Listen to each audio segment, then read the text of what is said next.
রহমানের বান্দা হবে কারা, জান্নাতে যাবে কারা, তাদের পরিচয় তুলে ধরছেন। আমরা কি সকলে জান্নাতে যেতে চাই? বলেন না? আমরা সবাই জান্নাতে যেতে চাই না? তাহলে আমরা রহমানের বান্দা না হলে আল্লাহ বলেন জান্নাতে যাওয়া যাবে না। তাহলে আল্লাহ রব্বুল আলমিনকে আমাদের অবশ্যই প্রশ্ন থাকে, রব্বুল আলমিন তাহলে আপনার বান্দা কেমন করে হব? প্রিয় ভাইরা আমার, আমরা যে সূরা থেকে তেলাওয়াত করব, যে সূরা থেকে আলোচনা করব, সূরার নাম হচ্ছে ফুরকান। সূরার নাম কি? জোরে বলেন, সূরার নাম কি? সূরাটি নাজিল হয়েছে মক্কায়। সূরা নাজিল হয়েছে কোথায়? সাবাবে নুজুল না জানলে তো আমরা আলোচনার মূল পয়েন্টটা বুঝবো না। এই সূরা ফুরকান, ফুরকান শব্দের অর্থ হলো পার্থক্যকারী। ফুরকান শব্দের অর্থ কি? পার্থক্যকারী। আল্লাহ রাব্বুল আলামিন এই যে কোরআন নাজিল করলেন, এই কোরআনের নাম শুধু কোরআন নয়, এর নাম আল্লাহ রাব্বুল আলামিন আরেকটা দিয়েছেন ফুরকান। আল্লাহ রাব্বুল আলামিন ফুরকান দিলেন এই জন্য, এর মানে হলো পার্থক্যকারী। কি দিয়ে পার্থক্য করব? একটা স্বর্ণ, এটা আসল না নকল, এটা যাচাই করার জন্য আপনাকে যাওয়া প্রয়োজন হয় স্বর্ণকারের দোকানে। আর ওই স্বর্ণকার আপনার স্বর্ণটা হাতে নিয়ে কষ্টি পাথর দিয়ে যাচাই বাছাই করে আসলে এটাতে ভেজাল আছে না এটা ঠিক আছে। এই কোরআন হলো সেই কষ্টি পাথর, এটা দিয়ে আপনার মধ্যে বোঝা যাবে আপনি কি আসলে ইমানদার, আসলে আল্লাহর বান্দা নাকি নাস্তিক মুরতাদ। ঠিক কিনা? প্রিয় ভাইরা আমার, এই সূরাটির নামকরণ করা হয়েছে তার প্রথম আয়াত থেকে, তাবারাকাল্লাযী নাযালাল ফুরকান, এই থেকেই এর নামকরণ করা হয়েছে। তো আমরা জানবো রহমানের বান্দা কারা। কার বান্দা? রহমানের বান্দা। তো রহমান নামের একটু ব্যাখ্যা আমরা করছি। আল্লাহ রাব্বুল আলামিন এই সম্পর্কে সূরাতুল বনী ইসরাঈল আমাদেরকে বলছেন। রাব্বুল আলামিন বলেন, আল্লাহ রাব্বুল আলামিন বলেন, قل ادعوا الله أو ادعوا الرحمن أيما تدعوا فله الأسماء الحسنى। আল্লাহ রাব্বুল আলামিন বলেন, শোনো দুনিয়ার মানুষেরা, قل ادعوا الله أو ادعوا الرحمن, তোমরা ওই রহমানের বান্দা। আল্লাহ তো তিনি রহমান নাম যার আছে। আমার আল্লাহ রাব্বুল আলামিনের সুন্দর সুন্দর নাম আছে। শুধু তাই নয়, আইয়াম্মা তাদউ ফালাহুল আসমাউল হুসনা, তোমরা রহমান নামেও আল্লাহকে ডাকতে পারো, কারণ তার আছে অনেক অসংখ্য গুণবাচক নাম, সুন্দর সুন্দর নাম আছে।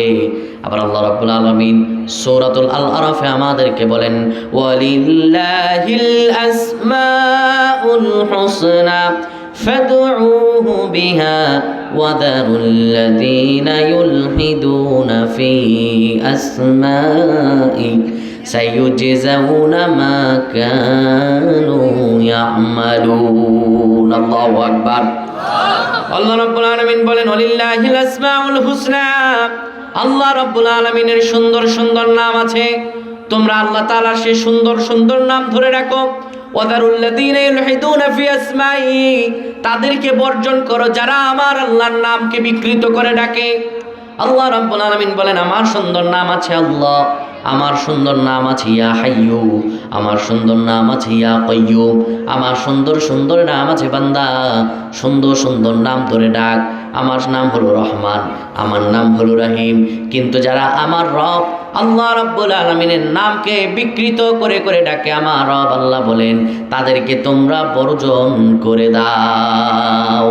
আল্লাহর নাম বিকৃত করে এমন লোক আছে না নাই? আছে, আছে। কিছুক্ষণ আল্লাহ আল্লাহ জিকির করে আর কিছুক্ষণ পরে পরে বলে আসে না না? কিছুক্ষণ আল্লাহ তাআলার জিকির করে আর পরে বলে শাহালি বাবা, ফতিহি বাবা, খাজা বাবা, ল্যাংটা বাবা। এমন কুলাঙ্গার আছে না নাই? আল্লাহর নামের পাশাপাশি অন্য কারো নামে জিকির করা যাবে? কথা কয় না, কথা কয় না। আল্লাহর নামের পাশাপাশি অন্য কারো নামে কি জিকির করা যাবে? তাহলে আল্লাহর নামের পাশাপাশি যারা জিকির করে এরা মুমিন নয়, এরা হলো মুশরিক। কার কথা? কার কথা? আল্লাহ রাব্বুল আলামিন সূরাতুল মুমিনুনে বলেন, ওয়া মাইয়াদউ মা'আল্লাহি ইলাহান আখার লা বুরহানা লাহু বিহি ফাইন্নামা হিসাবুহু ইনদা রাব্বিহি ইন্নাহু লা ইউফলিহুল কাফিরুন। আল্লাহ রাব্বুল আলামিন বলেন ওমাইয়াদউ মাআল্লাহি ইলাহান আখার, যারা কিছু সময় আল্লাহর নামের জিকির করে এরপরে তাদের পীরকে ডাকে, এরপরে তাদের বাবারে ডাকে, আল্লাহর নামের পাশাপাশি অন্যের নামের জিকির করে, আমার আল্লাহ বলেন লা বুরহান লাহু বি, কিন্তু ওই তারা যে তাদের রব, ওই তাদের বাবা যে তাদের মুক্তি দেবে এটার কোনো প্রমাণ নেই তাদের কাছে। আল্লাহ বলেন ফা ইন্নামা হিসাবুহু ইনদা রাব্বি, তুমি যে আল্লাহর নামের পাশাপাশি অন্যের নামের জিকির করলা, আল্লাহ পাই টু পাই করে তোমার থেকে হিসাব নেবেন। আর আল্লাহ জানিয়ে দেন যারা আল্লাহর নামের পাশাপাশি পীরের নাম ধরে জিকির করো, ল্যাংটা বাবার নাম ধরে জিকির করো, তুমি মুমিন হতে পারবা না। শোনো আমি আল্লাহ জানিয়ে দিলাম ইন্নাহু লা ইফলিহুল কাফিরুন, তুমি কাফেরদের কাতারে পড়ে যাবা আর তোমার কপালে হেদায়েত নাই। ঠিক কি না? তাহলে আল্লাহর নামের পাশাপাশি অন্য কারো নাম ধরে ডাকা যাবে কোশ্চিন কালেও নয়। আমি তো বলি যে খাজার মাজারে কি আছে জানেন? খাজার নামে মাজার গড়ে দেখায় যারা খাজার শান, দিনে করে ভণ্ডামি আর রাত্রে মারে গাজায় টান। ঠিক কিনা? খাজার নামে মাজার গড়ে দেখায় যারা খাজার শান, দিনে করে ভণ্ডামি আর রাত্রে মারে গাজায় টান, দিনে করে ভণ্ডামি আর রাত্রে মারে গাজায় টান। তা আমার একজন খাজার মুরিদ পরিচিত, বললাম বাবা আপনি নামাজ পড়েন না কেন? কয় নামাজ না পড়ার দলিল আছে। পড়লাম, এত কোরআন হাদিস যাই টুকটাক কিছু পড়লাম, কোথাও তো নামাজ না পড়ার জন্য দেখলাম না। তো আপনি পাইছেন কি? বেটা আছে। কি বলেন? পানির নিচে মোম জ্বালাইলে মোম তো আর জ্বলে না, খাজা বাবার মুরিদ হইলে নামাজ রোজা লাগে না। দলিল দেখছেন? পানির নিচে মোম জ্বালাইলে মোম তো আর জ্বলে না, খাজা বাবার মুরিদ হইলে নামাজ রোজা লাগে না। মাজারেতে যাবে যারা তারা হবে ঈমান হারা। ঠিক কি না? মাজারেতে যাবে যারা তারা হবে ঈমান হারা, আমল সব ধ্বংস হবে থাকবে না তার ঈমান, দিনে করে ভণ্ডামি আর রাত্রে মারে গাজায় টান। ঠিক কি না ভাইরা? কিন্তু আল্লাহ রাব্বুল আলামিন বললেন না না, আমি আল্লাহর নামের পাশাপাশি অন্য কারো নাম ধরে ডাকা যাবে না। আমি আল্লাহ আসমাউল হুসনা, আমার সুন্দর নাম আছে, সেই সুন্দর নাম ধরে ডাকো। কিন্তু যারা আমার নামকে বিকৃত করে দেয়, ওয়াদারুল্লাযীনা ইউলহিদুনা ফি আসমাই সায়ুজজাউনা মা কানু ইয়ামালুন, আল্লাহ বলেন তাদের বর্জন কর। যারা আল্লাহর নামের পাশাপাশি পীরের নাম ধরে ডাকে, আল্লাহ রাব্বুল আলামিন বলেন তাদের জন্য রয়েছে যন্ত্রণাদায়ক শাস্তি, আর তারা যা করে আমার আল্লাহ সব জানেন। সুতরাং আল্লাহর পাশাপাশি অন্য কারো নাম ধরে ডাকা যাবে। এবার আল্লাহ যিনি রহমান, যিনি রাহিম, যিনি পরম করুণাময়, যিনি অসীম, আমার সে আল্লাহ বলছেন আমার যদি বান্দা হতে চাও, তুমি যদি আমার বান্দা হতে চাও, বান্দা এমনি এমনি বান্দা হতে পারবা না। বান্দা হতে গেলে পরে বান্দারে তোমার কিছু কোয়ালিটি থাকা লাগবে। বললাম আল্লাহ কতটা? আমার রব আল্লাহ বলেন 12টা। কয়টা? জোরে বলেন কয়টা? একটু ক্লাসের মতো করি, কিছু শিখে যান না বাবা, বাড়িতে কি নিয়ে যাবেন। আল্লাহ বললেন জান্নাতে যদি যেতে চাও আর আমি রহমানের বান্দা যদি হতে চাও, 12টা কোয়ালিটি লাগবে। কয়টা? আল্লাহকে বললাম আল্লাহ কি সেই কোয়ালিটি আপনি একটু বলেন। রব্বুল আলামিন বলেন ওয়া ইবাদুর রাহমানিল্লাযীনা ইয়ামশুনা আলাল আরদি হাওনান ওয়া ইযা খাতাবাহুমুল জাহিলুনা ক্বালু সালামা। আল্লাহু আকবার। আল্লাহ রাব্বুল আলামিন বলেন ওয়া ইবাদুর রহমান, রহমানের বান্দা হবে তারা আল্লাযীনা ইয়ামশুনা আলাল আরদি হাওনা, যারা 1 নম্বর তাদের পরিচয় হলো তারা যখন সমাজে হেঁটে যাবে, রাস্তাঘাটে হেঁটে যাবে, দম্ভ আর অহংকার করে হাঁটবে না। তারা কোনো অহংকার নিয়ে হাঁটবে না। সমাজ এবং রাস্তার মাঝে দিয়ে যখন হেঁটে যাবে, বিনয় আর নম্রভাবে হেঁটে যাবে। ওয়া ইযা খাতাবাহুমুল জাহিলুনা ক্বালু সালামা। আল্লাহ রাব্বুল আলামিন বলেন আর ওই রহমানের বান্দাদের 2 নাম্বার গুণাবলী হলো তাদের সঙ্গে যদি কোনো মূর্খ, কোনো বর্বর, কোনো অশিক্ষিত বাজে লোক তর্ক করতে আসে, তারা তর্কে জড়াবে না, তাদের সঙ্গে তারা তর্কে মেতে উঠবে না। ক্বালু সালামা, সুন্দর করে সালাম দিয়ে বিদায় হয়ে যাবে। তাহলে 1 নাম্বার পরিচয় কি? আমার আল্লাহ বলেন আল্লাযীনা ইয়ামশুনা আলাল আরদি হাওনা, তারা যখন জমিনে চলাফেরা করবে দম্ভ আর অহংকার নিয়ে চলাফেরা করবে না। আমাদের সমাজে এমন এমন লোক আছে যারা দম্ভ আর অহংকার ছাড়া জমিনে চলতে পারে না, এমন লোক আছে না নাই? আছে না নাই? আছে। জমিনের উপর দম্ভ আর অহংকার নিয়ে হাঁটে, এমনভাবে হাঁটে শোডাউনের ঠেলায় সাধারণ মানুষের কলিজা কেঁপে ওঠে, ঠিক কিনা? সমাজে যখন হেঁটে যায় মানুষগুলো ভয়ে আসতে পারে না, বলে খুনিটা রাস্তা দিয়ে আসতেছে, ঠিক কিনা? কিন্তু আল্লাহ রাব্বুল আলামিন নিষেধ করেছেন। আল্লাহ তাআলা বলেন, ওয়ালা তামশি ফিল আরদি মারহা ইন্নাকা লান তাখরিকাল আরদা ওয়া লান তাবলুগাল জিবালা তুলা। আল্লাহ রাব্বুল আলামিন বলেন, জমিনের উপর দম্ভ অহংকার নিয়ে হাঁটো না, কেননা তুমি কখনো চাইলে জমিনকে ফাটল ধরাতে পারবে না, আবার চাইলে কখনো পাহাড়ের উচ্চতায় তুমি পৌঁছাতে পারবা না, ঠিক কিনা? আমরা কি জমিনকে ফাটল ধরাতে পারবো? আল্লাহ রাব্বুল আলামিন বলেন, তোমরা মানুষকে নিয়ে যেও না, দম্ভ আর অহংকার করো না, কেননা অহংকার হলো আল্লাহর চাদর। ও মানুষ, তোমার আমার কোনো অহংকার খাটে না। তুমি তোমার আমার উৎপত্তি থেকে। আমার রব আল্লাহ বলেন, ও মানুষে কেমন করে তুমি দম্ভ করো, কেমন করে তুমি অহংকার করো? তুমি কি একবার তোমার নিজের দিকে তাকাও না রে মানুষ? আল্লাহ রাব্বুল আলামিন বলেন, হাল আতা আলাল ইনসানি হিনুম মিনাদ দাহরি লাম ইয়াকুন শাইআম মাযকুরা। আল্লাহ রাব্বুল আলামিন বলেন, মানুষে একবার কি নিজের দিকে তাকাও না? কি থেকে তোমাকে আমি বানালাম? ও মানুষ, তোমার কি এমন কোনো সময় ছিল না যে সময় তোমার কোনো অস্তিত্ব ছিল না, তোমার কোনো নাম ছিল না, কোনো পরিচয় ছিল না, সমাজের বুকে তুমি উল্লেখ করার মতো কোনো বস্তু হিসাবে পরিগণিত হও নাই? বাবারা রে, এখানে আমরা যারা উপস্থিত আছি, এমন একটা সময় ছিল আপনি আমি ছিলাম মৃত। কি ছিলাম? আল্লাহ তাআলা প্রমাণ দিচ্ছেন। রব্বুল আলামিন বলেন, কাইফা তাকফুরুনা বিল্লাহি ওয়া কুনতুম আমওয়াতান ফাআহইয়াকুম সুম্মা ইউমীতুকুম সুম্মা ইউহয়ীকুম সুম্মা ইলাইহি তুরজাউন। আল্লাহু আকবার। আল্লাহ রাব্বুল আলামিন বলে, মানুষে তুমি কেমন করে তোমার রব আল্লাহর সঙ্গে কুফরি করো? অকুনতুম আমওয়াত, তুমি তো ছিলা মৃত। আজ আপনি আমি এখানে আছি। মায়ের গর্ভে আসার পূর্বে আপনি আমি ছিলাম পিতার স্পার্মোটোজেন, মায়ের ওভাম, পিতার শুক্রকীট, মায়ের ডিম্বাণু। আপনার আমার কোনো অস্তিত্ব ছিল না। আল্লাহ রাব্বুল আলামিন বলেন, মানুষের এমন এক সময় ছিল যখন তোমার কোনো অস্তিত্ব ছিল না। শোনো মানুষেরা, কি নিয়ে দম্ভ, কি নিয়ে অহংকার করো? তুমি তো মায়ের পেটে আসার পূর্বে তুমি ছিলা মৃত। সুম্মা ইউহয়ীকুম, তোমাকে আমি জীবন দান করলাম, তোমাকে আবার আমি মরণ দান করব। সুম্মা ইলাইহি তুরজাউন, পরিশেষে তোমার রব আমি আল্লাহ আবার তোমারে আমি ফিরায় নিয়ে আসবো। মানুষের কিসের দম্ভ আর কিসের অহংকার? এই মাটি থেকে বানাইছি আর মাটিতেই নিব, ঠিক কিনা? আমরা কেউ কেউ পৃথিবীতে চিরজীবন থাকবো? আল্লাহ তাআলা বলেন, মিনহা খালাকনাকুম ওয়া ফিহা নুঈদুকুম ওয়া মিনহা নুখরিজুকুম তারাতান উখরা। মানুষরে, তোমার আমি বানিয়েছি মাটি থেকে, আবার তোমারে আমি মাটিতে নিব, আবার মাটি থেকে কিয়ামতের ময়দানে তোমারে দাঁড় করাবো, ঠিক কিনা? এই পৃথিবীতে আমাদের জন্য চিরজীবন থাকার জায়গা।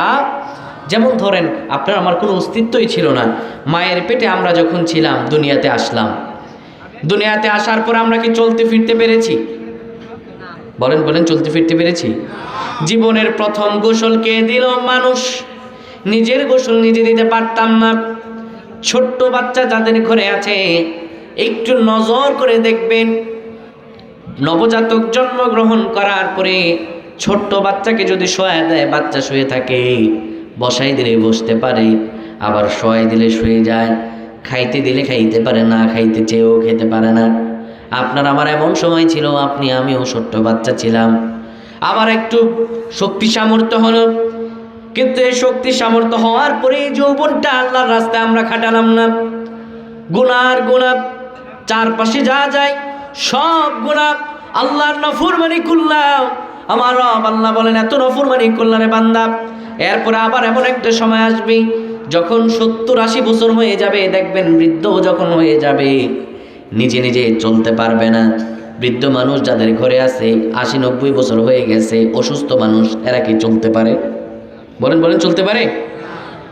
ঠিক মতো নিজের গোসল নিজে করতে পারবেন না, অন্যজন গোসল করিয়ে দিবে। কি আর আপনার আমার অস্তিত্ব রে বাবা?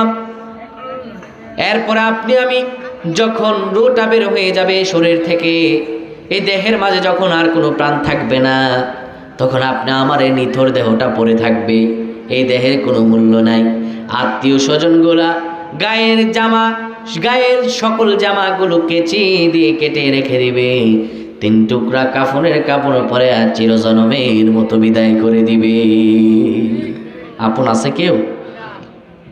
শুধু তাই নয়, আপনার আমার 2 কাঁধে যে ফেরেশতা কিরামান কাতিবিনা ইয়ালামুনা মা তাফআলুন, আপনি আমি যা করি কিরামান কাতিবিন সম্মানিত ফেরেশতা তা লিপিবদ্ধ করেন, তা লিখে ফেলেন।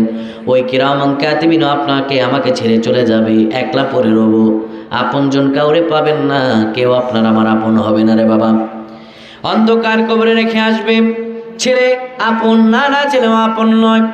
এই যে আজকে আপনি দুনিয়াতে জীবিত আছেন, এতেই আপনার আপন। মাহফিল আসবেন, ছেলেটা ডেকে বলে, বাবা আপনি খবরদার চাদর ছাড়া যেতে পারবেন না, গায়ের মাঝে আপনি একটা জ্যাকেট পরে নেন, জ্যাকেট ছাড়া যেতে পারবেন না। তীব্র বৃষ্টি আসলে যখন আপনি মসজিদে যাবেন, মেয়েটা ডেকে বলে, বাবা আপনি এমনি যেতে পারবেন না, ছাতাটা নিয়ে যান। ঠিক কিনা? আপনাদের সন্তানেরা মনে হয় বলে না, বলে বলে। আজকে আপনি জীবিত আছেন, বৃষ্টির মাঝে ঘর থেকে বের হবেন, আপনাকে ছাতা ধরায় দেয়। আপনি মাহফিলে আসবেন রাতের বেলা, জ্যাকেট পরিয়ে দেয়, চাদর দিয়ে দেয়, মাফলা দিয়ে দেয়, কিন্তু রে বাবা যারা অন্ধকার কবরে চলে গেছে, কনকনি শীতের রাত, কোনো সন্তান কি কোনো বাবার কবরে গিয়ে জ্যাকেট দিয়ে আসে? তীব্র বৃষ্টি পড়ে, কবরের উপরে এত বৃষ্টির পানির ফোঁটা পড়ে, কবরের মাটিগুলো ভেদ করে করে মুর্দার শরীরের ওপর লেগে যায়। কোনো সন্তানকে কি দেখেছেন কখনো কবরের, বাবার কবরের উপর দাঁড়ায় ছাতিটা ধরতে? বাবারে দুনিয়াতে আসেন, এই আপনার পরিচয়, এই আপনার সব, কিন্তু দুনিয়া ছেড়ে চলে গেলে আপন আর কাউরে কিন্তু পাওয়া যাবে না। পৃথিবী আমার আসল ঠিকানা নয়, মরণে কি দিন মুছে দেবে সকল রঙিন পরিচয়। পৃথিবী আমার আসল ঠিকানা নয়। ঠিক কিনা?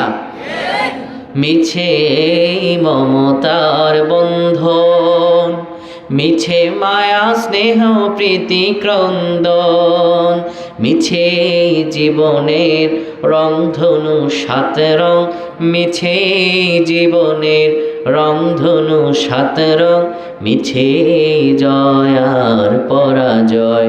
পৃথিবী আমার আসল ঠিকানা নয়। এই পৃথিবী আমাদের আসল ঠিকানা। তাহলে যেই মানুষ 1 টুকরা কাপড় নিয়ে অন্ধকার কবরে যেতে পারবে না, সেই মানুষের দম্ভ আর অহংকার খাটে বাবা। আল্লাহ রাব্বুল আলামিন বলে না, যারা রহমানের বান্দা হবে তারা কখনো দম্ভ অহংকার নিয়ে হাঁটবে না। আমার বিশ্ব নবী মুহাম্মদুর রাসূলুল্লাহ কেমন করে হাঁটতেন? সাহাবায়ে কেরাম বলেন, কোনো ব্যক্তি যদি পাহাড়ের পাদদেশ বেয়ে নিচের দিকে নেমে যায়, দেখবেন বাবা সিঁড়িতে যদি হাতল থাকে, ওই হাতল দিয়ে দিয়ে যদি আপনি এক এক করে সিঁড়ি বেয়ে বেয়ে উপরে ওঠেন, দেখবেন দ্রুত আপনি উঠতে পারবেন। কিন্তু সিঁড়ি এত উপরে উঁচা সিঁড়ি যদি থাকে, হাতল থাকলেও আপনি দ্রুত নামতে পারবেন না, আস্তে আস্তে নামা লাগবে। ঠিক না? কারণ দ্রুত নামলে বিপদ আছে না নাই? যারা পাহাড়ে উঠেছেন তারা দেখবেন পাহাড় থেকে ওঠার সময় যতটা না ভয় লাগে, নামার সময় বেশি ভয় লাগে। ঠিক কিনা ভাইরা? আমার বিশ্বনবী মুহাম্মদুর রাসূলুল্লাহ জমিনে এমনভাবে হাঁটতেন, কোনো ব্যক্তি যদি পাহাড়ের পাদদেশ বেয়ে পায়ের জোর খাটিয়ে আস্তে আস্তে করে নিচের দিকে ডাউন হয়ে নেমে যায়। আমার বিশ্বনবী মুহাম্মদ রাসূলুল্লাহ জমিনে এমনভাবে হাঁটতেন যেন তিনি পাহাড়ের পাদদেশ দিয়ে নামছেন। আল্লাহ রাব্বুল আলামিন বলেন, মুমিন যারা হবে, যারা রহমানের বান্দা হবে, তাদের এক নাম্বার গুণ হলো তারা কখনো দম্ভ অহংকার নিয়ে হাঁটবে না। তারা যখন হাঁটবে নম্র ভদ্রভাবে হাঁটবে। 2 নাম্বার তাদের গুণাবলী হলো ওয়াইদা খাতাবাহুমুল জাহিলুনা ক্বালু সালামা। আল্লাহ রাব্বুল আলামিন বলেন, রহমানের বান্দাদের 2 নাম্বার গুণাবলী হলো তাদের সঙ্গে যদি কোনো মূর্খ, কোনো বর্বর, কোনো বাজে লোক তর্ক করতে আসে, তারা তর্ক করবে না, তার সঙ্গে তারা তর্কে জড়াবে না। ক্বালু সালামা, সালাম দিয়ে বিদায় নেবে। কার কথা? দেখবেন সমাজের মাঝে এক শ্রেণীর লোক আছে, আপনি যতই ভালো থাকতে চান কিন্তু আপনারে ভালো থাকতে দেবে না, আপনারে গোতা দেবে। ঠিক কিনা? আপনি যতই ভালোভাবে চলতে চান, এই আপনার ভালোভাবে চলতে দেবে না, আপনার সঙ্গে ঝগড়া বাঁধাতে চাইবে। এমন লোক আছে না নাই? আপনাকে খিতাবি নাম ধরে ডাক দিবে। এমন লোক আছে না নাই? যত মন্দ নাম আছে ওই মন্দ নাম ধরে ডাক দিবে। এরকম লোক যারা ঝগড়া ফাসাদ করে এরা আল্লাহর প্রিয় হতে পারে। আমাদের সমাজে দেখবেন আপনার আসল নাম ধরে অনেক লোকেরা ডাক দেয় না। দাদার কোন খিতাবি নাম ছিল যেটা বলে তারা রাগানো যায়, যেটা বললে সে চেইটা উঠবে, ওই নাম ধরে ডাকে। এমন লোক আছে না নাই? কিন্তু আমার আল্লাহ নিষেধ করেছেন। আল্লাহ বলেন, ইয়া আইয়ুহাল্লাযীনা আমানু লা ইয়াসখারু কওমুম মিন কওমিন আসা আন ইয়াকুনু খায়রাম মিনহুম ওয়ালা নিসাউম মিন নিসাইন আসা আন ইয়াকুননা খায়রাম মিনহুম। আল্লাহ রাব্বুল আলামিন বলেন, যারা ঈমান এনেছো, যারা নিজেদেরকে মুমিন দাবি করো, লা ইয়াসখার কওমুম মিন কওমিন আসা আন ইয়াকুনু খায়রাম মিনহুম, তোমাদের মধ্য থেকে কোন পুরুষ যেন, ঈমানদার পুরুষ যেন অন্য কোন ঈমানদার পুরুষকে মন্দ নামে না ডাকে। আসা আন ইয়াকুনু খায়রাম মিনহুম, হতে পারে তুমি যাকে মন্দ নামে ডাকছো সে তোমার থেকে আল্লাহর কাছে অতি উত্তম। ঠিক কিনা? এরপর আল্লাহ রাব্বুল আলামিন ঈমানদার নারীদেরকে বলছেন, ওয়ালা নিসাউম মিন নিসাইন আসা আন ইয়াকুননা খায়রাম মিনহুন, কোন ঈমানদার নারী যেন অন্য কোন ঈমানদার নারীকে মন্দ নামে না ডাকে। শোনা, আমি আল্লাহ জানিয়ে দিলাম, ওয়ালা তালমিজু আনফুসাকুম ওয়ালা তানাবাজু বিল আলকাব, না জেনে শুনে অন্যের নামে মন্দ নামে ডেকো না, অন্যকে মন্দ নামে ডেকো না, না জেনে শুনে অপবাদ দিও না, হতে পারে যে তোমার থেকে আল্লাহর কাছে অতি উত্তম। শোনো ঈমানদারগণেরা, বিসাল ইসমুল ফুসুকু বাদাল ঈমান, ঈমান আনার পরে মন্দ নামে ডাকা কতই না মন্দ।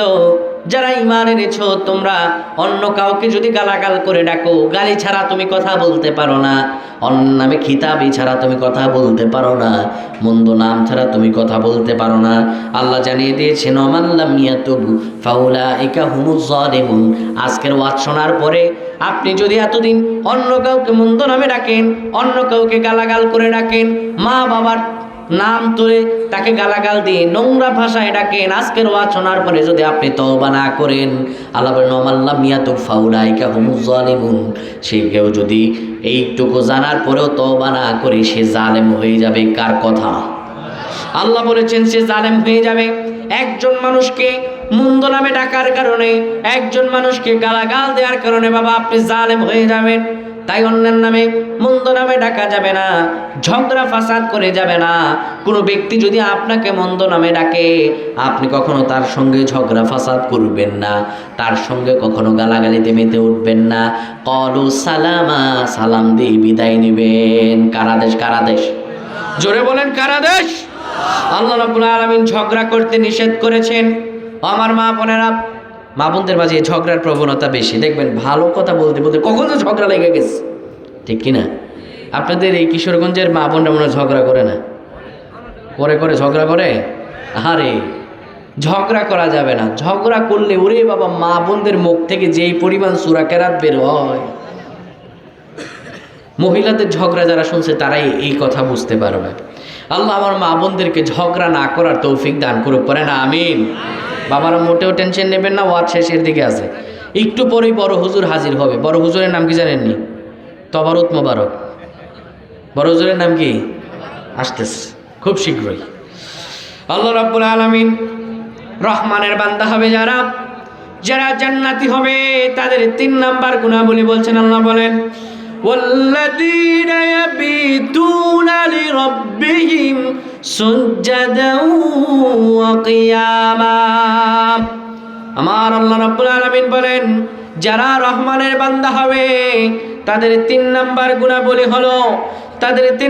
গুণাবলী হলো, তারা রাতগুলো ঘুমিয়ে ঘুমিয়ে কাটিয়ে দেয় না, রাতের একটা অংশে তারা জেগে যায় আল্লাহ রাব্বুল আলামিনের জন্য, লম্বা করে কেরাত পড়ে, লম্বা করে সেজদা দেয়, লম্বা করে রুকু দেয়, সেজদার মাঝে পড়ে 2টা চোখের পানিগুলো ছেড়ে দেয়। রব্বুল আলামিন, আমি অসহায় আল্লাহ, আমি পাপ করেছি, দুনিয়ার কেউ আমার পাপের খবর জানে না, এই পৃথিবীর কেউ আমার গুনাহের খবর জানে না, পৃথিবীর সব মানুষ আমার গুনাহের খবর না জানতে পারে, আওয়াজ দিয়ে বলেন একজন জানেন, তিনি কে? মুমিনরা রাতগুলো ঘুমিয়ে ঘুমিয়ে কাটিয়ে দেয় না, রাতের একটা অংশে তারা জেগে যায় লিরাব্বিহিম, শুধুমাত্র রবের জন্য, সুজদাও ওয়া কিয়ামা, আমার রবের জন্য তাদের রাতগুলো তারা লম্বা করে কেরাত পরে কাটায়, লম্বা করে সেজদা দিয়ে কাটায়, আমার আল্লাহর জন্য 2 চোখের পানিগুলো ছেড়ে দেয়। আমার বিশ্বনবীর রাতগুলো কেমন করে কাটতো? নবীজি সাল্লাল্লাহু আলাইহি ওয়াসাল্লাম আম্মা জান আয়েশা সিদ্দিকা রাদিয়াল্লাহু তাআলা আনহার ঘরে শুয়ে আছেন, রাতভর নবীজি তাহাজ্জুদের সালাত আদায় করতেন।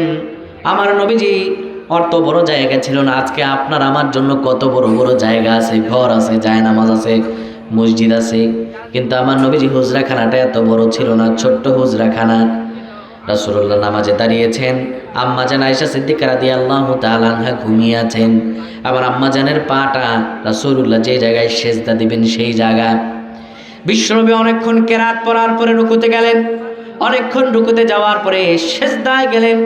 সেজদায় যে যাবেন, আম্মা জান আয়েশা সিদ্দিকার পাটা বের হয়ে আছে, তিনি আম্মা জান আয়েশা সিদ্দিকার পায়ে চিমটি কাটলেন, আম্মা জান পাটা ভেতরে নিলেন, আমার রাসূলুল্লাহ সেজদা দিয়ে দিলেন। আবার নবীজি সেজদা থেকে মাথা উঠালেন, আম্মা জান আবার ঘুমালেন। সুবহানাল্লাহ। নবীজির রাতগুলো এভাবে কাটতো। বিশ্বনবী মুহাম্মদুর রাসূলুল্লাহ রাত কেমন করে কাটতো? আম্মা জান আয়েশা সিদ্দিকা রাদিয়াল্লাহু তাআলা আনহা একদিন রাসূলুল্লাহ সাল্লাল্লাহু আলাইহি ওয়াসাল্লামকে প্রশ্ন করেছেন, ওগো নবীজি, ইয়াকুমু মিনাল লাইলি হাত্তা তানফাতা কদামাহু ফাকালা আয়েশা লিমা তাসিনু হাযা ইয়া রাসূলুল্লাহ ওয়াকাদ গাফারাল্লাহু লাকা মা তাকদ্দামা মিন যামবিক ওয়া মা তাআখার। ওগো নবীজি, আল্লাহ রাব্বুল আলামিন আপনার সব গুনাহ ক্ষমা করে দিয়েছেন, আপনার তো কোনো গুনাহ নাই, আপনার মর্যাদাকে সবচাইতে সমুন্নত করেছেন, এর চাইতে সমুন্নত আর কারো মর্যাদাকে আল্লাহ রাব্বুল আলামিন করেন নাই।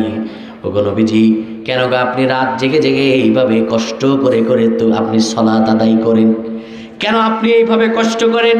আপনার পা মোবারকের দিকে তাকানো যায় না, পাগুলো ফুলে ফুলে যেত। শীতের রজনীতে রাসূলুল্লাহ এত কষ্ট করে নামাজ পড়তেন। আম্মা যারা আয়েশা সিদ্দিকা রাদিয়াল্লাহু তাআলা বলছেন, ওগো নবীজি, 2 পা ফেটে গেছে, আপনি এত কষ্ট করে কেন সালাত আদায় করেন? বিশ্বনবী মুহাম্মদুর রাসূলুল্লাহ জবাব দিলেন, আয়েশা রে, আফালা উহিব্বু আন আকুনা আবদান শাকুরা। আয়েশা রে, আমি কি আমার রবের শুকরগুজারি বান্দা হব না? আল্লাহ যে আমার এত নিয়ামত দিয়েছে, আয়েশা রে, আমি কি শুকরগুজারি বান্দা হব না? অন্য এক বর্ণনায় পাওয়া যায়, বিশ্বনবী মুহাম্মদুর রাসূলুল্লাহ রাত জেগে জেগে তাহাজ্জুদের সালাত আদায় করতেন আর আল্লাহর কাছে দোয়া করতেন, মাবুদ আমার উম্মতের গুনাহগুলো মাফ করে দেন। রাত ভোর ভোর সালাত আদায় করতেন আর আল্লাহর কাছে দোয়া করতেন। তাহলে যারা রহমানের বান্দা হবে তাদের 3 নাম্বার গুণ কি ভুলে গেছেন? রাতগুলো ঘুমিয়ে ঘুমিয়ে কাটায় না, রাতগুলো তাহাজ্জুদ পরে কাটায়, রহমানের বান্দাদের 3 নাম্বার গুণ কি? ও কথা কন, আমার কথা মনে আপনারা বুঝতেছেন না। রাত ঘুমিয়ে ঘুমিয়ে কাটায় না, কি করে কাটায়? তাহাজ্জুদ পরে কাটায়। কি করে কাটায়? আচ্ছা, আপনাদেরকে একটু মুখস্থ করায়নি। রহমানের বান্দাদের 1 নাম্বার গুণ, জমিনে দম্ভ অহংকার নিয়ে হাঁটে না। রহমানের বান্দাদের 1 নাম্বার গুণ কি? 2 নাম্বার গুণ, মূর্খরা তাদের সঙ্গে ঝগড়া লাগতে আসলে তারা সালাম দিয়ে বিদায় নেয়। মূর্খরা ঝগড়া লাগতে আসলে সালাম দিয়ে বিদায় নেয়। 3 নাম্বার গুণ, রাতগুলো ঘুমিয়ে ঘুমিয়ে কাটায় না, তারা রাতগুলো আল্লাহর জন্য লম্বা করে কিয়াম করে, লম্বা করে সিজদা দিয়ে কাটায়। ঠিক কিনা? এবার রহমানের বান্দাদের 4 নাম্বার গুণাবলী বলে আজকের আলোচনা শেষ করবো ইনশাআল্লাহ। আল্লাহ রাব্বুল আলামিন বলেন রহমানের বান্দাদের 4 নাম্বার গুণাবলী হলো والذين يقولون ربنا اصرف عنا عذاب جهنم إن عذابها كان غراما إنها ساءت مستقرا ومقاما سبحان الله। আল্লাহ রাব্বুল আলামিন বলেন রহমানের বান্দাদের 4 নাম্বার গুণাবলী হলো ওয়াল্লাযীনা ইয়াকুলুনা, তারা যখন আল্লাহর কাছে দোয়া করে তারা বলে ইসরিফ আন্না আযাব জাহান্নাম, আল্লাহ আপনি আমাদেরকে জাহান্নামের আযাব থেকে বাঁচান। ইন্না আযাবাহা কানা গরামা, যে আযাবটা বড় ভয়ঙ্কর গো মাবুদ, যে জাহান্নামের আগুন সামান্য কোনো আগুন নয় মাবুদ। ইন্নাহা সাআত মুস্তাকাররা ওয়া মুকামা, মাবুদ গো যেই জায়গাটা থাকার জন্য অনুপযোগী, যেই জায়গাটা থাকার জন্য উপযোগী নয়। ও আল্লাহ আপনি আমার জাহান্নামের আযাব থেকে বাঁচান, জাহান্নামের আগুন থেকে বাঁচান। জাহান্নামের আগুন দুনিয়ার কোনো মানুষ সহ্য করতে পারবে না রে বাবা। জাহান্নামের আগুন হলো নারুল্লাহিল মুকাদা আল্লাতী তাত্তালিউ আলাল আফিদা, যেটা মানুষের অন্তর ছেয়ে দেবে। জাহান্নামের আগুন হলো এমন আগুন যেটি আল্লাহর প্রজ্বলিত আগুন। দুনিয়ার আগুন যদি হাতে লাগে হাত জ্বলে, পায়ে লাগলে পা জ্বলে, কিন্তু জাহান্নামের আগুন যদি বাবা হাতে লাগে, যদি বাবা পায়ে লাগে, শরীরের কোনো অংশ লাগে, জাহান্নামের আগুন সেইটুকু পর্যন্ত থামবে না। জাহান্নামের আগুন হাতে লাগতে দেরি, কলিজা পুড়ে যেতে দেরি হবে না। এই জন্য বিশ্বনবী মুহাম্মদুর রাসূলুল্লাহ বলতেন, তোমরা আল্লাহ তাআলার কাছে নামাজের মাঝে 4টা জিনিস না চেয়ে সালাম ফিরায়ও না। কয়টা জিনিস? জোরে বলেন, জোরে বলেন, কয়টা জিনিস? বিশ্বনবী মুহাম্মদুর রাসূলুল্লাহ বলেন 4টা জিনিস না চেয়ে সালাম ফিরিও না। 1 নম্বরে তুমি বলো আল্লাহুম্মা ইন্নী আউযু বিকা মিন আযাবি জাহান্নাম, আল্লাহ আপনি আমার জাহান্নামের আযাব থেকে বাঁচান। ওয়া আউযু বিকা মিন আযাবিল কবর, আল্লাহ আপনি আমার কবরের আযাব থেকে বাঁচান। ওয়া আউযু বিকা মিন ফিতনাতি মাসিহিদ দাজ্জাল, আল্লাহ আপনি আমার দাজ্জালের ফিতনা থেকে বাঁচান। ওয়া আউযু বিকা মিন ফিতনাতিল মাহইয়া ওয়াল মামাত, আল্লাহ আপনি আমার জীবন মরণের ফিতনা থেকে বাঁচান। জাহান্নামের আগুন সহ্য করার ক্ষমতা কারো আছে? এই জন্য আল্লাহ বলছেন তোমরা যখনই আল্লাহর কাছে দোয়া করো তখনই বলো আল্লাহ ইসরিফ আন্নি আযাব জাহান্নাম, জাহান্নামের আযাব থেকে আল্লাহ আপনি আমারে বাঁচান। ইন্না আযাবহা কানা গরামা, যে আযাবটা বড় ভয়ঙ্কর। ইন্নাহা সাআত মুস্তাকাররা ওয়া মুকামা, আল্লাহ এই জাহান্নামে তো আমি থাকতে পারবো না গো মাবুদ, কেননা জাহান্নাম কোন মুমিনের থাকার জায়গা নয়, ওইটা হলো কাফেরের থাকার জায়গা। কার জায়গা? কাফেরের থাকার জায়গা। তাহলে বলেন কাফেরদের থাকার জায়গায় কোনো মুমিন থাকতে পারে? পারে না, সহ্য করতে পারবে না, কেউ পারবে না জাহান্নামের আগুন সহ্য করতে। প্রিয় ভাইরা আমার, এটি ভয়ঙ্করতম আযাব। আসুন আমরা 5 নম্বর গুণাবলীও জেনে নিই। আল্লাহ রাব্বুল আলামিন বলেন রহমানের বান্দাদের 5 নম্বর গুণাবলী হলো ওয়াল্লাযীনা ইযা আনফাকু লাম ইউসরিফু ওয়া লাম ইয়াকতুরু ওয়া কানা বাইনা যালিকা কওয়ামা। আল্লাহ রাব্বুল আলামিন বলেন রহমানের বান্দাদের 5 নাম্বার গুণাবলী হলো এই রহমানের বান্দারা যখন আল্লাহ রাস্তায় দান করে, তাদের সম্পদ অনুযায়ী তারা দান করে, কৃপণতাও করে না, আবার সব কিছু দান করে উজাড়ও হয়ে যায় না। একবারে সব সম্পদগুলো বুকে রেখে আউলিয়াও হয় না, আবার সব সম্পদগুলো ব্যয় করে দৌলিয়াও হয় না। আল্লাহ বলেন তারা একটা মাঝামাঝি জায়গায় দান করে। কার কথা? আল্লাহর কথা। আল্লাহ বলেন তারা যখন দান করে ইদা আনফাকু লাম ইউসরিফু ওয়া লাম ইয়াকতুরু ওয়া কানা বাইনা যালিকা কওয়ামা। একবার বিশ্বনবী মুহাম্মদ রাসূলুল্লাহ সাল্লাল্লাহু আলাইহি ওয়াসাল্লাম, আমার দয়ার নবী মায়ের নবী, বসে আছেন। হঠাৎ করে একটা ভিক্ষুক আসছে। ভিক্ষুক আসার পরে এসে বলতেছে, ওগো নবীজি, আমার গায়ে কোনো জামা নাই, আমার একটা জামা দেন। আর নবীজি সাল্লাল্লাহু আলাইহি সাল্লামের জামাই ছিল একটা। কয়টা? একটা। এখন আমার মায়ের নবী, নবীজির কাছে চাইছে, নবী কি আর তাকে ফিরিয়ে দিতে পারেন? নবীজি সাল্লাল্লাহু আলাইহি সাল্লাম গায়ের জামাটা খুলে ভিক্ষুককে দিয়ে দিয়েছেন। সুবহানাল্লাহ। কিছুক্ষণ পরে সাহাবায়ে কেরাম রাসূলুল্লাহ সাল্লাল্লাহু আলাইহি সাল্লামের কাছে এসেছেন কথা বলার জন্য, দেখা করার জন্য। ঘরের বাইরে দাঁড়িয়ে নবীজিকে ডাকছেন, ওগো নবীজি, আমার বের হয়ে আসুন, একটা মাসালা জানতে চাই। আমার নবীজি বের হতে পারছেন না, নবীজির গায়ে জামা নাই, আমার নবীজি লজ্জায় বের হতে পারছেন না। তখন আমার আল্লাহ বললেন, ওগো নবী, লাম ইউসরিফু ওয়া লাম ইয়াকতুরু ওয়া কানা বাইনা যালিকা কওয়ামা। আপনার যদি একটা জামা বেশি থাকতো আপনি তা দান করতেন। আপনি একটা জামা বেশি নেই, একটাই জামা, আপনি একটা কেন দান করছেন? তাহলে আল্লাহর রাস্তায় একবারে দান করে খালি হওয়া যাবে না, আবার আল্লাহর রাস্তায় দান না করে গলার ভিতর হাত বেঁধে রাখাও যাবে না, ঠিক কিনা? আমরা অনেক মানুষ কতটুকু দান করবো? আল্লাহ বলছেন, তোমার প্রয়োজনের অতিরিক্ত টাকা পয়সাগুলো আমার রাস্তায় ব্যয় করে দাও। কার কথা? মোহতামিম সাহেব, আপনি চলে আসেন, মঞ্চে চলে আসেন। আমরা রাত করব না, বহু রাত হয়ে গেছে প্রিয় ভাইরা আমার। তাহলে আমরা যখন দান করব তখন একবারে কৃপণতাও করব না, আবার সব কিছু দান করে একবারে খালিও হয়ে যাব না। কারণ খালি হয়ে গেলে পরে আবার কি করব? আল্লাহ বলছেন প্রয়োজনের অতিরিক্ত দান করে দাও।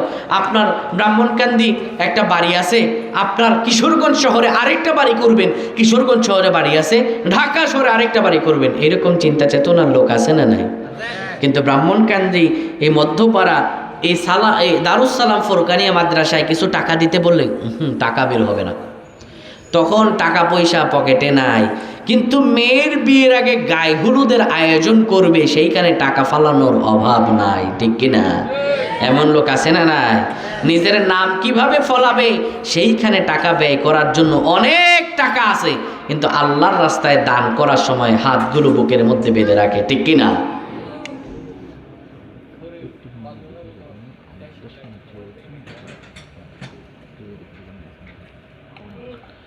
আমি একটা পর্যন্ত করে এরপরে মোনাজাত দিয়ে দেব। এত রাত পর্যন্ত বাবা আপনারা বসে আছেন, আমি মনে করি আপনারা ধৈর্যশীল। আপনারা কেউ তবারতের জন্য বসেন নাই, সবাই আল্লাহর কোরআনের জন্য বসেছেন, ঠিক কিনা? ঠিক ঠিক প্রিয় ভাইরা আমার, আমি বিশ্বাস করি আপনারা তবারতের জন্য বসেন নাই। তাহলে আসুন, যেহেতু আমরা আর 10 মিনিট কথা বলবো বাবা, হ্যাঁ, এরপরে মোনাজাত দিয়ে দিব, তবারত চলে আসতেছে। তাহলে আল্লাহ রাব্বুল আলামিন কি বললেন? যারা রহমানের বান্দা হবে তারা কখনো দান করে একবারে খালিও হবে না, আবার কখনো গলায় হাত বেঁধেও রাখবে। আল্লাহ রাব্বুল আলামিন কোরআন আল কারীমে আমাদেরকে জানিয়ে দিয়েছেন, ও দুনিয়ার মানুষেরা, তোমরা আল্লাহর রাস্তায় দান করো। দান করবা কোন দিন আসার আগে আগে শোনো, ইয়া আইয়ুহাল্লাযীনা আমানু أنفقوا مما رزقناكم من قبل أن يأتي يوم لا بيع فيه ولا خلة ولا شفاعة والكافرون هم الظالمون। আল্লাহ রাব্বুল আলামিন বলেন, যারা ঈমান এনেছো, আনফিকু মিম্মা রাযাকনাকুম, তোমাদের রিজিক থেকে তোমরা আল্লাহর রাস্তায় ব্যয় করো। তোমাদের রিজিক থেকে কার রাস্তায় ব্যয় করো? এখন এখানে আসেন, রিজিক কি? রিজিকের স্তর হলো 4টা। রিজিকের স্তর কয়টা বাবা? মুখ খোলেন, কয়টা? 4টা। সর্বনিম্ন রিজিক, সর্বোচ্চ রিজিক, সর্বোত্তম রিজিক, পরিপূর্ণ রিজিক। তাহলে রিজিকের স্তর কয়টা হলো? সর্বনিম্ন রিজিক, এটি হলো টাকা পয়সা। সর্বনিম্ন রিজিক কি? টাকা পয়সা। লাগবে আপনাদের টাকা পয়সা? লাগবে না? অবশ্যই লাগবে। লাগবে না? লাগবে। এটা হলো সর্বনিম্ন রিজিক। এটা সর্বনিম্ন কি রিজিক? কথা কয় না বাবারা, এইদিকে দিক তাকান, চেন আমার দিকে তাকান, একটুই তো। সর্বনিম্ন রিজিক, এই সর্বনিম্ন রিজিক, এই টাকা পয়সার জন্য আমরা সবচেয়ে নিকৃষ্টতম কাজ করে বেড়াই, ঠিক কিনা? টাকা পয়সার জন্য মানুষ খুন করা হয়, টাকা পয়সার জন্য মানুষের সম্পদ মারা হয়, টাকা পয়সার জন্য ভাইয়ের হক ভাই দিয়ে দেয় না, টাকা পয়সার জন্য বোনের হক ভাই মেরে দেয়। এমন লোক আছে না নাই? আছে। এই রিজিক সর্বনিম্ন রিজিক। আর সর্বোচ্চ রিজিক এটি হলো সুস্থতা। সর্বোচ্চ রিজিক কি? Health of condition of our body. স্বাস্থ্যই হলো সকল সুখের মূল। যার স্বাস্থ্য ভালো সব কিছু ভালো, যার স্বাস্থ্য খারাপ তার দুনিয়াতে কোনো কিছুই ভালো, শান্তি নাই। তাহলে সর্বোচ্চ রিজিক কি বাবা? সুস্থ। এই যে ভুলে গেছে, কথা কয় না। সর্বোচ্চ রিজিক কি? সর্বনিম্ন রিজিক কি?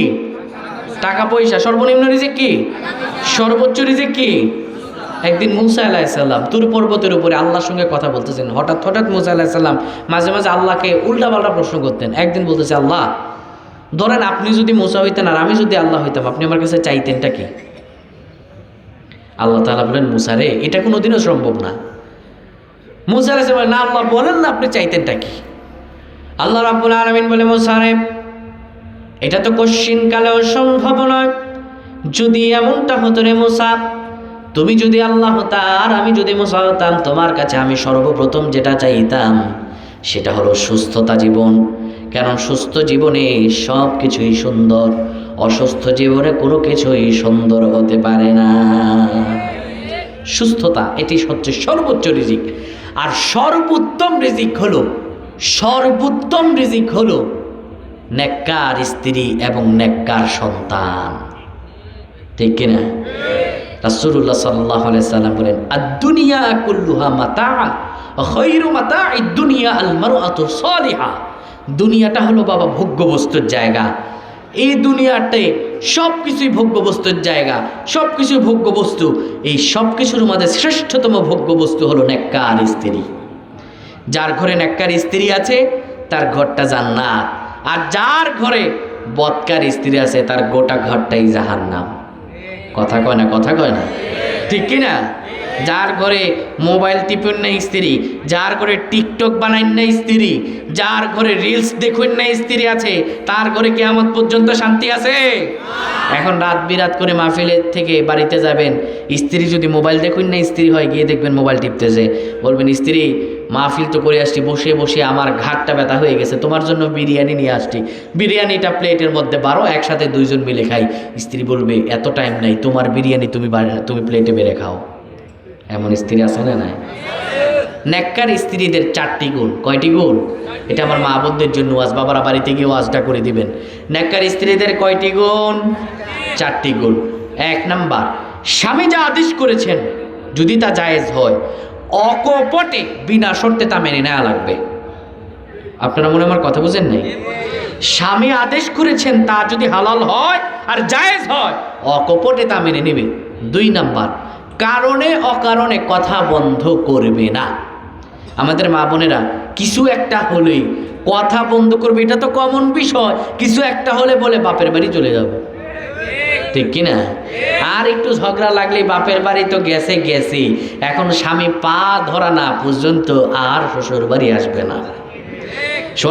শোনেন মা বোনেরা, যারা স্বামীর অবাধ্য হয়ে স্বামীর অনুমতি ছাড়া বাপের বাড়িতে যান, স্বামীর অনুমতি ছাড়া বাজারে যান, আপনাদেরকে বলছি, রাসূলুল্লাহর হাদিস সাক্ষী, আপনি দায়ুস হয়ে যাবেন, আপনার উপর ফেরেশতারা লানত বর্ষণ করে। কথা বুঝতে পারছেন? আর রাসূলুল্লাহ সাল্লাল্লাহু আলাইহি সাল্লাম বলেছেন, আদ-দাইয়ুসু লা তাদখুলুল জান্নাহ, দাইয়ুস কোনোদিন আল্লাহর জান্নাতে প্রবেশ করবে না। মা বোনেরা, স্বামী সঙ্গে যতই ঝগড়া লাগুক কথা বন্ধ করা যাবে, তাহলে আপনি বদকার হয়ে যাবেন। স্বামীর সঙ্গে যত ঝগড়া লাগুক, মারপিট হয়ে যাক, কথা বন্ধ করা যাবে? কথা বন্ধ করা যাবে না, কারণে অকারণে কথা বন্ধ করা যাবে না। নেককার স্ত্রীদের 4 নাম্বার গুণ, স্বামী যাকে পছন্দ করে তাকে ঘরে আসতে দিতে হবে। কথা বুঝতে পারছেন? স্বামী যাকে পছন্দ করে তাকে ঘরে আসতে দিতে হবে। যেমন ধরেন, আপনাদের এই ব্রাহ্মণকান্দি অনেকের বাসা আছে, আবার অনেকে দেখবেন বিভিন্ন চাকরির সুবাদে, ব্যবসার সুবাদে কিশোরগঞ্জ সদরে বাড়ি করে থাকে না, ভাড়া বাসা থাকে না অনেকে। তো এখন কিছুদিন পর পর ব্রাহ্মণকান্দি থেকে যদি ছেলের মা অর্থাৎ শাশুড়ি যদি যায়, তাহলে ছেলের বউ মন খারাপ করে বসে থাকে, তোমার মা কি পাইছে, কয়দিন পরে পরে বাড়িতে আসে, এটা তো ঠিক না। কিন্তু নিজের মা যদি আসে, তখন স্বামীরে বাজারে পাঠিয়ে দেয়, এটা আনবা ওইটা আনবা, আমার মা এটা খেতে পছন্দ করে, ওইটা খেতে পছন্দ করে। এমন স্ত্রী লোক আছে না? নাই আছে।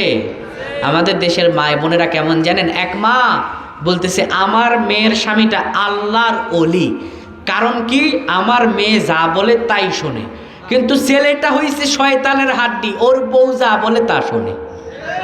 তাহলে আপনার মেয়ের জামাই যদি আল্লাহর ওলি হয়, আপনার মেয়ে যা বলে তাই শোনার জন্য আপনার ছেলে তো ডবল আল্লাহর ওলি, সে তার বউর কথা শোনে, ঠিক কিনা? নিজের বেলায় 16 আনা, অন্যের বেলায় আনানা না, এটা তো চলবে না, ঠিক কিনা?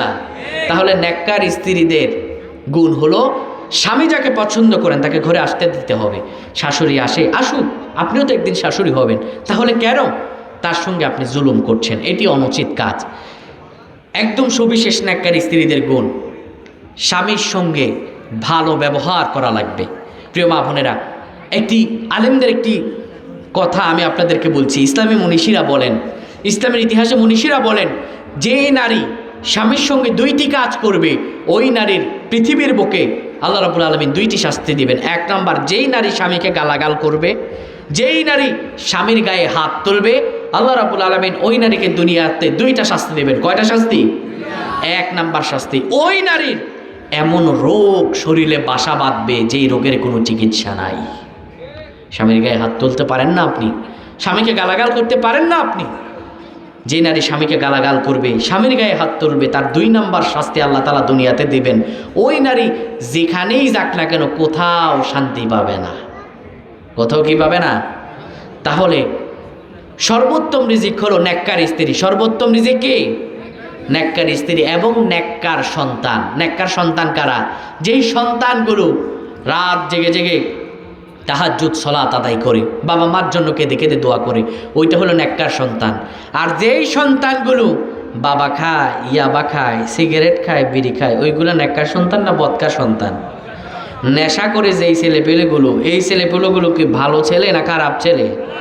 আল্লাহ রাব্বুল আলামিন স্পষ্ট জানিয়েছেন, ইন্নামাল খামরু ওয়াল মাইসির, মদ আর জুয়া, মূর্তি প্রতিমা পূজা, রিজিসুম মিন আমালি শাইতান, মদ জুয়া যেখানে শয়তান আছে সেখানে এই কাজগুলো হলো শয়তানের কাজ। কার কাজ? এখন শয়তানের কাজ যেই যুবকেরা করবে, ওই যুবকগুলো কি ভালো যুবক না খারাপ যুবক? আবার কিছু কিছু যুবক আছে দেখবেন, বাপের টাকা, কষ্টের টাকা নিয়ে অন্যের মেয়ের পিছনে খরচ করে। আসেনি এমন ছেলে পেলে? না, এখানে নাই। বাপ কষ্টবিষ্ট করে ছেলেরে বড় করে, ছেলেরে খাওয়ায়া পড়ায়া মানুষ করে, ওই ছেলে পরের মেয়ের স্কুলের সামনে এতিমের মতো দাঁড়ায় থাকে, ঠিক কিনা? ওই ছেলে, বাপ এত কষ্ট করে ওই ছেলেটারে পেলে পুষে বড় করে, ওই ছেলে পরের মেয়ের জন্য হাত কাটে। এমন ছেলে ব্রাহ্মণ কেন দিতে নাই? আছে। আহা, ও যুবক, আল্লাহ রাব্বুল আলামিন বলেন, ফামান ইবতাগা ওয়ারাআ যালিক ফাউলাইকা হুমুল আদুন। যুবকরে, আজকে তুমি বদকার হয়ে গেছো, অন্যের মেয়েকে ডিস্টার্ব করো, বিয়ের আগে বিবাহ বহির্ভূত সম্পর্ক করো। ও আমার মা বোনেরা, বিবাহের আগে যে প্রেম নামক সম্পর্ক আপনি করেন, আল্লাহ রাব্বুল আলামিন বলেন, যারা এই সম্পর্ক করবে তাদেরকে আল্লাহ রাব্বুল আলামিন বলেন তারা আদুন হয়ে যাবে, ধ্বংসাশী হয়ে যাবে। আর যারা বিবাহ বহির্ভূত সম্পর্ক করবে, আল্লাহ রাব্বুল আলামিন তাদেরকে দুনিয়াতে 3টা শাস্তি দিবেন। কয়টা? বলেন বলেন, কয়টা? যারা পরকিয়া করবে, জেনা করবে, ব্যভিচার করবে, আল্লাহ রাব্বুল আলামিন তাদেরকে দুনিয়াতে 3টা শাস্তি দেবেন। 1 নম্বরে তাদের হায়াত কমে যাবে। 1 নম্বর কি কমে যাবে? হায়াত কমে যাবে। 2 নম্বরে তাদের চেহারা সৌন্দর্য নষ্ট হয়ে যাবে। 3 নাম্বার, তাদের আয় ইনকামে কোনো বরকত থাকবে না। তাহলে এটি হলো সর্বোত্তম রিজিক, নেককার স্ত্রী এবং নেককার সন্তান। আর পরিপূর্ণ রিজিক হলো আল্লাহ রাব্বুল আলামিনের সন্তুষ্টি এবং রেজাবন্দি। আল্লাহ সেটাই বলছেন, তোমাকে যে আমি রিজিক দিয়েছি, সন্তান দিয়েছি, তোমাকে আমি যে টাকা দিয়েছি, অর্থ পয়সা দিয়েছি, বান্দা, সেই অর্থ পয়সা থেকে আমার রাস্তায় ব্যয় করো। কোন দিন আসার আগে?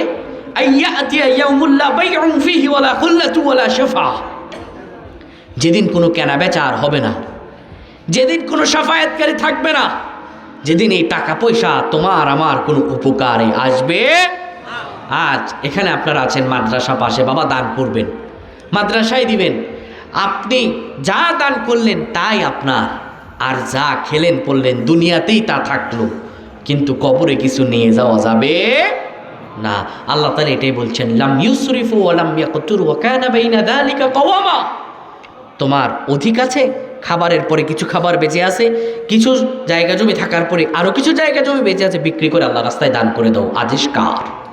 জোরে বলেন আদেশ কার? তাহলে আমরা রহমানের বান্দাদের আজকে 5টি গুণ জেনেছি। আবার কখনো দেখা হলে আমরা বাকি আরো 7টি গুণাবলী জানবো ইনশাআল্লাহ। 5টি গুণাবলী জেনে নেন। 1 নাম্বার, যারা রহমানের বান্দা হবে তারা কখনো জমিনের উপর দম্ভ অহংকার করে হাঁটবে। 2 নাম্বার গুণাবলী, মূর্খ অশিক্ষিত বর্বরের সঙ্গে তর্ক লাগবে। 3 নাম্বার, তারা রাতগুলো ঘুমিয়ে ঘুমিয়ে কাটাবে না, আল্লাহর জন্য তারা রাতগুলো জেগে জেগে আল্লাহর জন্য তারা সিজদা দিয়ে দিয়ে কাটাবে। 4 নাম্বার, তারা আল্লাহর কাছে জাহান্নাম থেকে বাঁচতে দোয়া করবে। 5 নাম্বার, তাদের প্রয়োজনের অতিরিক্ত সম্পদগুলো আল্লাহর রাস্তায় ব্যয় করে দিবে। ঠিক কিনা? আল্লাহ আমাদের সহি সবক দান করুক, সহি বুঝ দান করুক এবং আল্লাহর প্রিয় বান্দা হওয়ার তৌফিক দান করুক। পড়েন আমিন।